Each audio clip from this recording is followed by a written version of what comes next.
folks, welcome to another episode of Logically Thinking. Been on a work trip all week and finally back home after a couple days. So as far as what I've been playing, well, I've been playing a couple things. And the first thing is Dishonored. This was the first thing I played when I actually got back from my trip. Lots of fun. The best way to describe it is if Half-Life 2, Thief, The Dark Age, Assassin's Creed, and Deus Ex, if they all combined, and maybe even a little Bioshock, if those all combined, this is what you would get with Dishonored. Great stealth action game. You can kill just as many people as you can save or spare. Having a great time with this. You can expect a full review of it once it's done. Been doing some live streaming with it a little bit, testing some beta software I'm streaming with, and so far it looks great, plays great, really enjoying it, and I look forward to doing a full review of this. But if you guys haven't checked this out, you definitely should if you're fans of any of the games I mentioned. I'm also playing a little bit of XCOM, Enemy Unknown, that just came out Monday night, basically, probably about an hour before midnight. Had a chance to play that on the work computer, even though it doesn't run at a full frame rate. I did get the opportunity to try a few missions and stuff like that, and I do enjoy it. I enjoy it very much. It does take on the classic XCOM, which is extraordinary. The original XCOM is probably one of my favorite PC games. They do a great job bringing that and rebooting it to the modern age. I'm still kind of in the tutorial missions, I feel, so they really haven't let go of my hand yet to go do what I want to do, but I have a feeling once I get past that, you'll really start to see the rest of the classic XCOM universe come into play. So that's also great. Check that out. There's a demo on Xbox Live. There's also a Steam demo if you haven't checked it out yet. Finally, I've only played a little bit of it, and unfortunately I haven't had a chance to play any more because I've been busy with Dishonored and XCOM, and that is Retro City Rampage. I got that on the Vita, and the reason I got it on the Vita is because you buy it on the Vita, you actually get it on the PS3 at no additional charge, which is fantastic. It has cross-platform saves, which is awesome. So from the little bit I have played of the first two chapters, it was amazing how many different things they were mentioning from old classic video games. Looks great, plays great. Looking forward to doing a review of that one as well. Now that we have it on the Vita and have it on the PS3, I'll actually be able to do a review of it in high quality. So looking forward to checking that out. If you've tried any of those games, I definitely want to hear your opinions on them before we do the reviews. And that's all I really have for now. Not too much going on as far as other things, just because, well, I've been out of town. But this weekend I was able to do a little work on my arcade machines, actually last weekend and a little bit yesterday. So we're going to go down to the arcade really quick. I'll show you what I got done and show you what I'm working on. So here we go.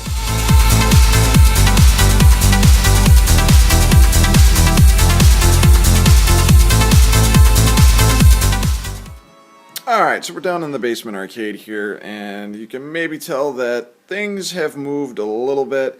I actually don't remember if what I've pulled out. If I recall correctly, this Monkeyland cabinet was actually over there, and that is not the case anymore. And actually the Devil May Cry slot machine was over where the Monkeyland is. So I pulled out the kind of the shelf that it's on, moved it over there by the space duel and everything, so it's a little bit more accessible, a little bit more spacious. There's actually carpet on the floor.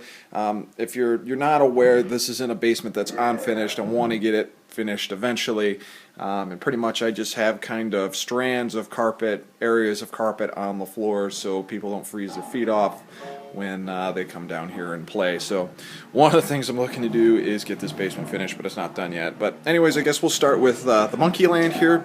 Originally this was my jukebox, and I think I told you guys in my last video that I wanted to get this set up. Let's see if I can readjust this a little bit here, sorry about that. What I wanted to do was get this adjusted so it pretty much isn't a jukebox. It'll have the option to do it, but I ripped the speakers out and everything. Pretty much what I want this to be able to do is play all my MAME stuff. And now it'll play MAME stuff, and also what I wanted to do is play NES, Sega Genesis, any other retro stuff, essentially, and make it easy to do so.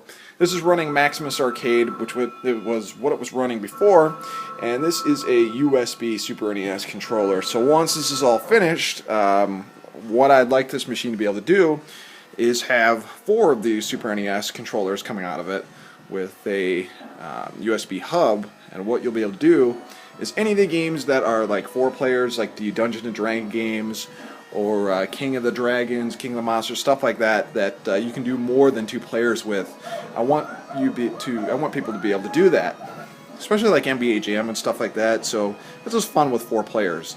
Now the screen is kind of small, and in the future I'm going to take care of that. That probably won't be something until next year, but for now you can actually select stuff, and these I'm going to change around so the functions are a little bit easier to the player, and I'm also going to change the icons I put for the labels here. And actually originally I wanted to get the legends for these custom made, but man are they expensive. So what I'm doing right now is just kind of working with it. It's kind of in beta, but you can scroll up and down and stuff.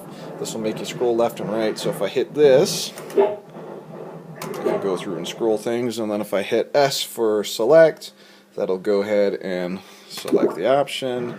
And right now we got Street Fighter Alpha 2.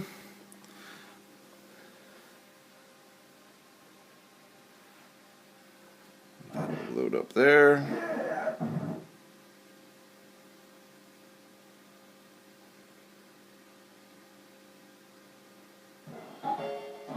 And this looks horrible off this camera. The screen does not look like that. It's just the way it's coming across on the camera.